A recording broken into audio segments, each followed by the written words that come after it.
Olivier Moucheté veut améliorer les conditions de vie du personnel de l'Institut congolais pour la conservation de la nature. Le nouveau directeur général de cette structure a échangé avec ses agents et cadres après 10 semaines à la tête de l'ICCN numéro 1 de cette institution a fait l'état de lieu assorti de la position claire sur sa gouvernance pour en finir avec la confusion qui a régné au sein de l'ICCN. Pour lui, il est temps de poser des actes dans le temps. Il y travaille.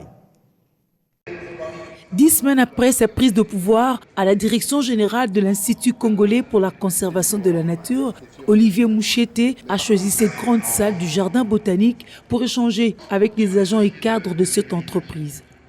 Au menu, un état des lieux du passé, du présent, mais aussi projeter l'avenir de l'ICCN.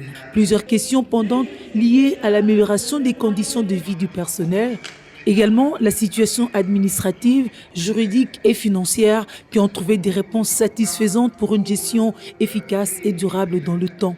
Il était très important de lancer une passerelle de communication avec les agents parce que du fait du mode de gestion qui a été en application pendant les 15 années avant que nous arrivions ici, il y a de très nombreuses frustrations.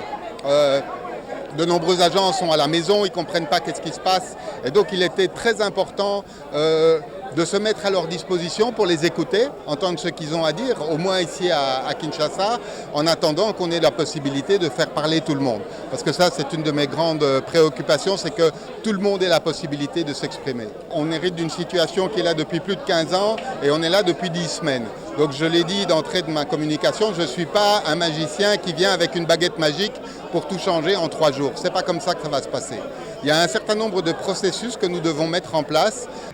Cette communication a permis une nouvelle fois au directeur général ad intérim de l'ICCN de dire son souhait de voir gonfler le chiffre de la junte féminine dans le vert, secteur prometteur de la vie nationale. Aujourd'hui à l'ICCN, nous n'avons même pas 5% de femmes. Donc c'est problématique, il faut modifier ça. Alors ça va commencer par un processus de recrutement que nous allons engager d'ici quelques mois, le temps de trouver les ressources pour financer ce genre de projet et donc engager un processus de recrutement qui nous permettra de rajeunir la population, d'avoir plus de femmes qui soient impliquées dans le processus, d'avoir une meilleure formation, d'avoir aussi des meilleures rémunérations, aussi bien sur le salaire que sur les primes, qui, vous l'aurez entendu, ce sont les principales préoccupations des agents ici.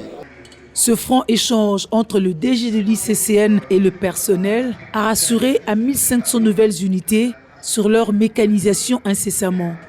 Tandis que plus de 60% d'agents sur le 3800 ont atteint l'âge de la retraite et doivent nécessairement sortir par la grande porte et avec honneur, c'est ce qu'a rassuré le patron de l'ICCN.